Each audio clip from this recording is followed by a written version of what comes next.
Bueno, buenas tardes. Vamos a continuar. Vamos a hablar de la pseudoreplicación. Ese es un término que nació en la ecología y fue un investigador de apellido Holbert el que se inventó la palabra, la publicó en un artículo y en esencia lo que él dijo fue: he revisado una inmensa cantidad de trabajos en ecología y encuentro que hay problemas de pseudoreplicación. La palabra no existía, sin embargo, hoy en día ya tiene un uso bastante común en la estadística. Incluso, seguramente en Wikipedia también aparece el término pseudoreplicación. Dijimos que el fundamento más importante para realizar una prueba de comparación de promedios tiene que ver con el error experimental, es decir, la variación natural que hay en los datos.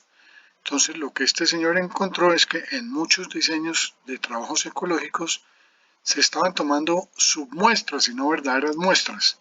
Por lo tanto, no podíamos conocer esa variabilidad real o natural de los datos.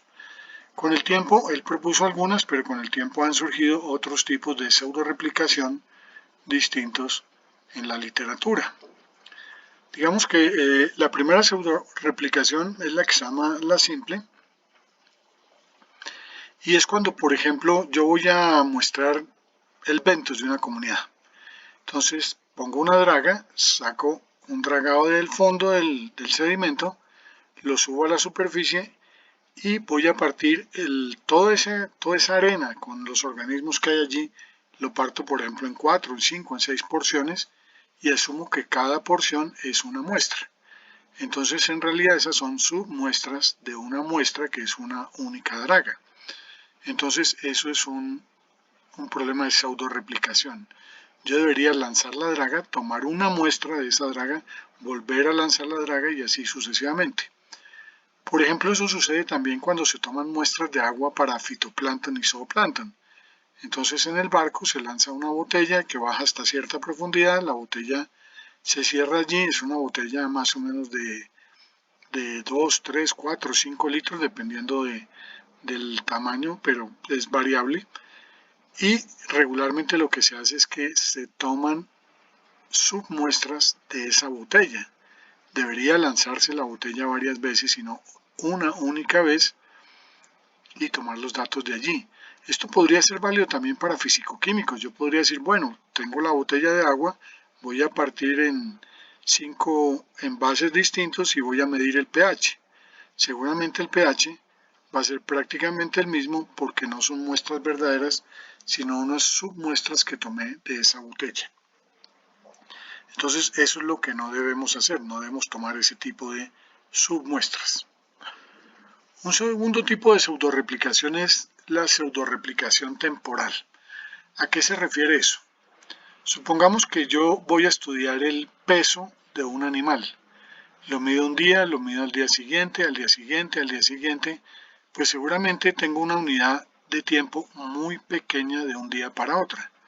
Entonces el peso del animal hoy depende ampliamente del peso del animal ayer y de hecho va a incidir en el peso de mañana.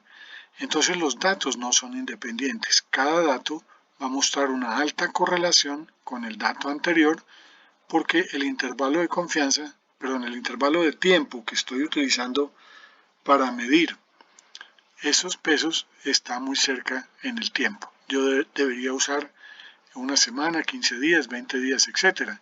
Esto sería válido también si estamos trabajando con el tema de caudales. El caudal de mañana está muy relacionado con el caudal de hoy. Entonces, si yo quiero tomar muestras, debo tener cierta distancia y ocurren muchísimas variables de distintas naturalezas físico-químicas y biológicas. El equivalente a la pseudoreplicación temporal es la pseudoreplicación espacial. Si yo tomo la temperatura en un punto específico y la tomo un metro al lado, pues es muy seguro que el valor sea casi igual. Y si lo tomo otro metro al lado y así sucesivamente, pues esas muestras no son independientes.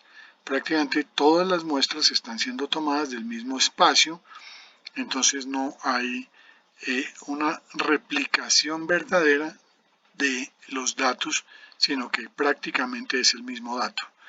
La pseudoreplicación espacial suele ser común, por ejemplo, se ha encontrado en estudios económicos. Aquí en Colombia hay estudios económicos de esa naturaleza. Cuando un determinado pueblo tiene unas características económicas, han encontrado que hay una alta correlación con los pueblos vecinos. O sea, si el pueblo es muy pobre, los pueblos vecinos también son muy pobres. Si el pueblo es muy rico, los vecinos también son muy ricos.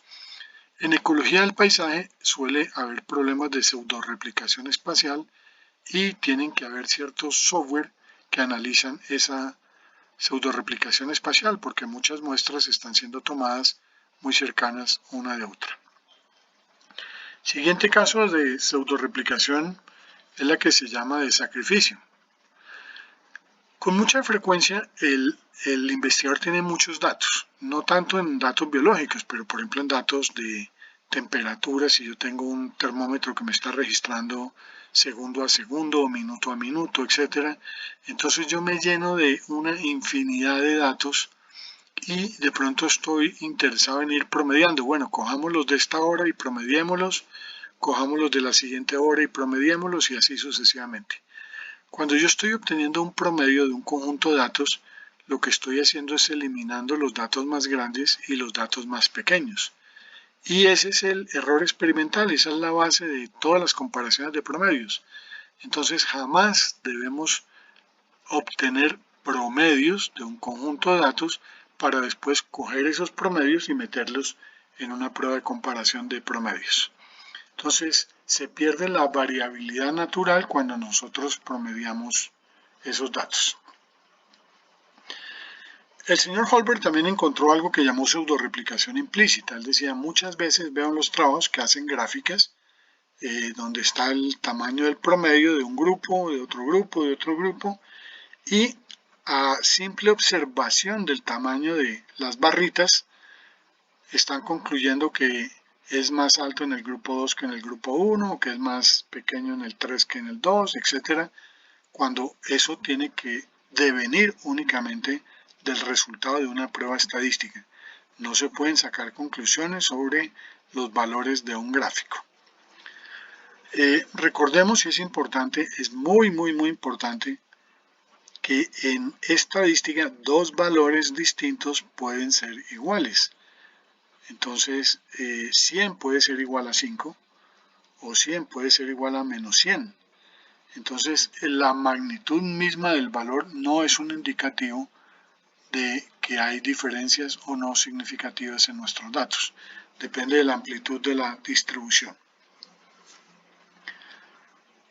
Bueno, replicación inadecuada es cuando el tamaño de mi muestra no es suficientemente adecuado. Yo quiero determinar, no sé, la estatura promedio en un grupo de cualquier animal que estoy estudiando y tomo 2, 3 o 4 datos. Seguramente son muy pocos datos para tener una idea apropiada de la talla de esos organismos.